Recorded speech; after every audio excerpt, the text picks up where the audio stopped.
수강생 여러분, 안녕하세요. 지난 시간은 국제 라이센싱을 이용하여 카카오가 중국에 진출한 사례와 국제 라이센싱의 장단점에 대해 알아보았습니다. 이번 시간은 대표적인 국제 계약 형태의 하나인 국제 프랜차이징에 대해 살펴보도록 하겠습니다. 우선 국제 프랜차이징의 개념에 대해 말씀을 드리겠습니다. 국제 프랜차이즈 형태의 국제 계약 사업은 원래 맥도날드, KFC, 피자헛, 도미노 피자, 서브웨이, 하디스 등 글로벌 외식 산업에 주로 사용되었으나 최근에는 미용, 건강, 유통, 기술, 교육 서비스 등 다양한 산업으로 확산하고 있습니다. 국제 프랜차이징은 보통 가맹점 형태의 국내 프랜차이징 사업을 해외로 진출하여 운영하는 것을 말하며 사업 본사인 프랜차이저가 해외에 있는 다른 기업, 즉 프랜차이지에게 상표의 사용권, 제품의 판매권, 기술 등을 제공합니다. 그리고 그 대가로 가맹금, 보증금, 프랜차이징 수수료 등을 받는 형식을 의미합니다. 보통 많은 가맹점을 두고 운영하게 되기 때문에 일종의 네트워크 사업 조직체 형태를 띠게 됩니다. 국제 프랜차이징은 앞서 설명한 국제 라이센싱과 유사한 점이 매우 많습니다.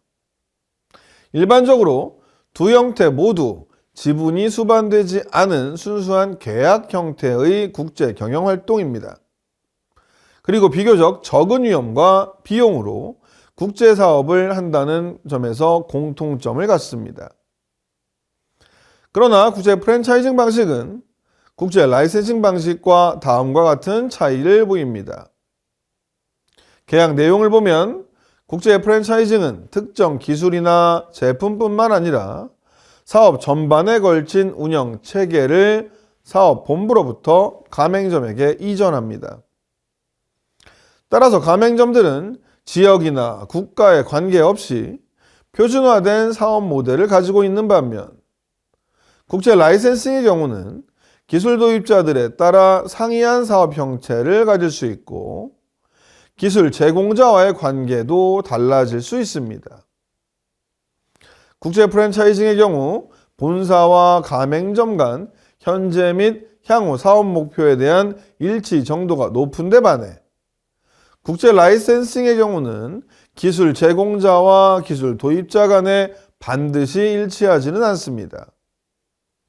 따라서 국제 프랜차이징의 경우 비교적 두 파트너 간의 관계가 장기적이고 지속적인 데 반해 국제 라이센싱의 경우 상대적으로 단기적이고 가변적인 경우가 많습니다. 이어서 국제 프랜차이징의 장단점에 대해 말씀드리겠습니다. 국제 프랜차이징 사업은 빠르게 성장하는 시장 상황에서 사업 본사와 해외 가맹점 모두에게 상대적으로 적은 자본 투자와 위험 분산이라는 큰 이점을 제공합니다. 또한 사업 경험이 없는 개인 창업자들에게 독립적으로 사업을 시작하는 것에 비해서 안정적으로 사업에 임할 수 있기 때문에 매력적인 사업 대안으로 각광을 받고 있습니다. 그러나 이러한 프랜차이징 사업에도 여러 가지 문제점들이 있습니다. 프랜차이징 사업이 사업 본사와 가맹점에게 미치는 장점과 단점을 살펴보도록 하겠습니다. 프랜차이징 사업의 본사 입장에서 가장 큰 장점은 소자본으로 해외 시장에 신속히 진출할 수 있다는 점입니다. 보통 본사의 기업 이미지가 가맹점에게 가장 큰 매력으로 작용합니다. 또한 표준화된 마케팅 전략과 운영 노하우를 통해 정치적 위험이 높은 현지 시장에도 비교적 적은 투자 위험으로 진출을 할 수 있습니다.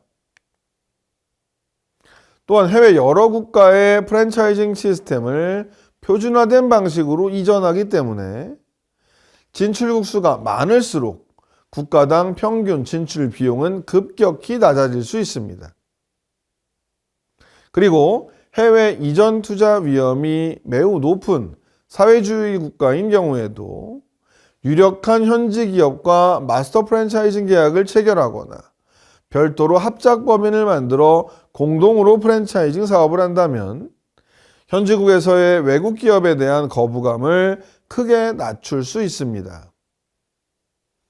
최근 농림축산식품부의 외식기업 해외 진출 실태 조사 자료에 따르면 국내 프랜차이즈 외식기업 4,106개 중 134개 기업이 총 47개 브랜드를 이용하여 48개국에서 3,722개 매장을 운영하는 것으로 나타났습니다. 진출 46개국 중 상위 5개국은 중국 1,366개 매장, 미국 528개, 베트남 462개, 필리핀 246개, 대만 137개 매장으로 전체 매장 3,722개 중 73.6%인 2,741개로 조사되었습니다. 해외 진출 방식은 71.9%가 마스터 프랜차이징으로 가장 높게 나타났으며 직영점 진출이 11.9%, 기술 전수 8.1%, 개별 프랜차이징 5.5% 순으로 나타났습니다. 프랜차이징 가맹점의 입장에서도 많은 이점이 있습니다. 보통 프랜차이징 사업 본부가 강한 브랜드 이미지와 제품 공급, 그리고 광고 측면의 높은 경영 능력을 가지고 있고 지속적인 경영 지도를 해줄 수 있기 때문에 사업에 대한 위험 부담을 크게 줄일 수 있습니다. 따라서 자본이나 사업 경험이 적은 업주들이 쉽게 창업을 할 수 있는 장점이 있습니다. 또 대부분 사업을 시작하기 전 단계부터 점포 입지 선정, 종업원 교육, 장비 및 설비 구입 등 전반적인 창업 지원과 경영 지도를 받습니다. 일단 사업이 시작되면 가맹점은 프랜차이징 사업 본사가 행하는 광고나 판촉 활동의 이익을 직접 누리게 되고 제품 원재료 공급에서도 프랜차이징 네트워크의 대량 구매력의 이익을 누릴 수 있습니다. 그뿐만 아니라 새로운 신제품 개발이나 시장 정보, 다른 가맹점에서의 성공 사례 등을 이용할 수 있습니다. 마스터 프랜차이징 계약 체결 시에는 큰 자본 투자 없이 서브 프랜차이징 계약을 통해 사업을 여러 지역으로 확장할 수 있습니다. 이어서 국제 프랜차이징의 단점에 대해 말씀을 드리도록 하겠습니다. 기본적으로 국제 프랜차이징 사업은 다른 해외 시장 진입 방법에 비해 제한된 이익만을 누릴 수 있습니다. 그리고 가맹점들은 기본적으로 독립적인 운영 주체이기 때문에 사전에 계약된 내용 이외의 경영 통제나 영향력을 끼치는데 어려움이 있습니다. 사업 본사는 고객에게 제공되는 제품의 품질이나 서비스 기준이 모든 가맹점에서 잘 지켜지는지 항상 감시해야 합니다. 프랜차이징 사업의 성공 요건 중에 하나는 본사가 얼마나 지속해서 가맹점들이 원하는 사업 시스템을 제공할 수 있는가 하는 점입니다. 일반적으로 현지 가맹기업은 어느 정도 경험을 축적하게 되면 본사의 통제 없이 스스로 독립하려는 경향이 있습니다. 따라서 본사에서는 끊임없이 제품 개발, 구입 원가 절감, 마케팅 프로그램, 사업 노하우 등을 개발하여 가맹점에게 제공할 필요가 있습니다. 또한 마스터 프랜차이징 방식으로 현지 시장에 진출하는 경우 사업 성공은 전적으로 현지 프랜차이징 계약 파트너에 의존하게 됩니다. 따라서 사업 자질, 재무 능력, 신용도 등을 종합적으로 판단하여 사업 유형에 맞는 파트너를 선택해야 합니다. 그리고 또 다른 문제는 현지 사업 파트너가 향후 본사의 잠재적인 경쟁자가 될 수 있습니다. 특히 향후 인접 타국가 진출할 시에 갈등이 빚어질 수 있습니다. 프랜차이징 가맹점 입장에서도 여러 문제가 제기될 수 있습니다. 사업 본사의 최초의 가맹비 이외에도 프랜차이징 수수료 등을 정기적으로 지급해야 합니다. 가맹점 입장에서는 프랜차이징 본사의 평판과 기업 능력을 고려하여 파트너 선택에 신중을 기해야 할 것입니다. 또 사업의 운영에 있어서 프랜차이징 본사로부터 경영 통제를 받는데 특히 가맹점의 특수한 상황이나 해당 시장의 특수성을 감안하지 않는 경우 마찰을 빚을 수 있습니다. KFC가 1988년 중국에 처음 진출했을 때 현지 종업원과의 마찰을 빚은 이유 중 하나가 본사의 높은 QSC, 즉 퀄리티, 서비스, 클리니스 기준과 종업원 근무 수칙 기준을 획일적으로 중국 점포에 적용하려고 했기 때문이었습니다. 따라서 사업 본사와 현지 가맹점 간의 원활한 의사소통이 이루어지도록 하고 특수한 현지 사정이 어느 정도 본사의 표준 업무 방식에 반영되도록 해야 할 것입니다. 경우에 따라서는 프랜차이징 본사나 다른 가맹점의 문제로 인해 자신의 노력과 관계없이 매출에 직접적으로 악영향을 받게 되는 문제도 발생할 수 있습니다. 결국 국제 프랜차이징 사업은 프랜차이징 사업 본사, 현지 프랜차이징 운영 회사, 그리고 개별 가맹점들이 상호 노력을 바탕으로 서로 긴밀히 협력하여 동반자적 관계를 유지하는 것이 성공의 관건이 될 것입니다. 끝으로 국제 프랜차이징의 사례를 살펴보도록 하겠습니다. 기업 상호는 편의상 K기업으로 지칭하여 말씀드리겠습니다. 한국 외식 프랜차이즈 K기업은 글로벌 시장에 330개 매장을 운영하고 있으며 이 중 100개가 미국에 있습니다. 나머지 매장은 동남아시아 필리핀 170개, 태국 50개 등에서 영업을 하고 있습니다. 이 K기업은 한국식 프라이드 치킨 제품으로 5년 내 미국에서 400개 이상의 매장을 낸다는 목표를 갖고 있습니다. 이 공격적 매장 확대를 통해 미국 증시 상장도 추진하고 있다고 합니다. 2006년 설립된 K기업은 초기에 소스만 만들었습니다. 이 소스가 미국 현지 한 식당에서 호평을 받자 창업자는 직접 미국으로 건너가 맨하튼에 매장을 냈습니다. 매장에는 아시아 국가에서 온 유학생들도 많이 찾아왔습니다. 그러다가 태국의 젊은 두 유학생과 태국 마스터 프랜차이즈 계약을 체결했습니다. 얼마 지나지 않아 필리핀 유학생과도 마스터 프랜차이즈 계약을 맺었습니다. 비슷한 시기에 창업자는 미국에서도 매장을 확장하기 시작했습니다. K기업은 본격적인 미국 사업을 위해서 관련 기업의 임원들을 CEO, CDO로 영입했습니다.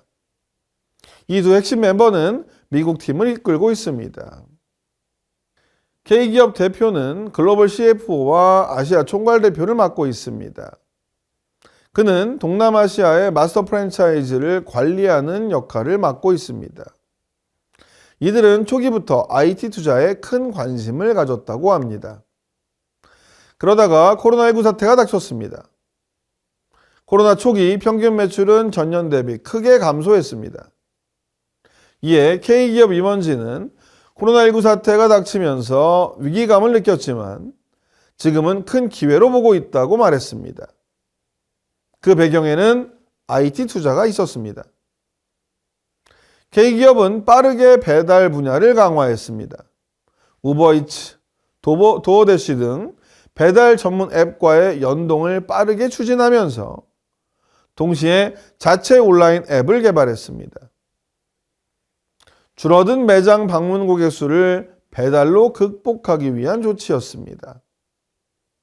이후 K기업 매장의 평균 매출은 다시 성장세로 전환되었습니다. IT 투자와 이를 바탕으로 한 빠른 전환은 K기업이 큰 위기에 대응할 수 있게 해주었습니다. K기업의 무대는 동남아시아 그리고 미국입니다. 동남아시아는 마스터 프랜차이즈 계약을 통해 사업이 이루어지는 반면 미국 시장은 본사에서 직접 공략하고 있습니다. 매장 숫자로 봤을 땐 동남아시아가 더 크지만 미국 시장의 매출 기여도는 70%에 달한다고 합니다. K기업은 미국 시장에서의 폭발적인 성장을 위해 스토어 포맷에 변화를 주고 있습니다. 일반 식당 느낌의 캐주얼 다이닝을 패스트 캐주얼 다이닝 형태로 전환하고 있습니다. FCD는 일반 프랜차이즈 패스트푸드 시스템과 레스토랑의 분위기를 조합한 매장을 말합니다. 여기에 K기업은 델코, 딜리버리 앤 캐리아웃 모델을 추가하고 있습니다. 델코는 배달과 테이크아웃 전문 매장을 말합니다. 이 모델은 배달에 최적화된 모델입니다. K기업 임원은 자본 투자가 많이 필요한 캐주얼 다이닝보다는 FCD와 델코 모델은 빠른 매장 확장이 가능하다라고 설명했습니다. 이번 시간은 대표적인 국제계약 형태의 하나인 국제 프랜차이징에 대해 알아보았습니다. 국제 프랜차이징의 개념을 살펴보고 앞서 학습한 국제 라이센싱과 비교를 통해서 국제 프랜차이징의 특징을 알아보았습니다. 또한 국제 프랜차이징의 장점과 단점을 살펴보았고 사례를 통해 구체적으로 정리할 수 있는 시간이었습니다. 이 화면의 표를 보면 우리나라 외식 기업들의 해외 진출 현황을 확인할 수 있습니다. 다양한 업체들이 세계 각지에 진출해 있다는 점을 확인할 수 있습니다. 이번 강의를 통해서 기업의 대표적인 해외 진출 형태 중 하나인 국제 라이센싱과 국제 프랜차이징에 대한 개념과 장단점, 실제 사례 등을 통해 종합적으로 살펴보았습니다. 다음 9번째 강의에서는 전략적 제휴와 국제계약사업 마지막 강의로 전략적 자유와 국제계약사업 4라는 주제로 기타 국제계약사업에 해당하는 국제하청, 던키, 경영관리 등의 다양한 국제계약 형태와 항공업계의 치열한 경쟁 구조와 연합에 대해 살펴보도록 하겠습니다. 감사합니다.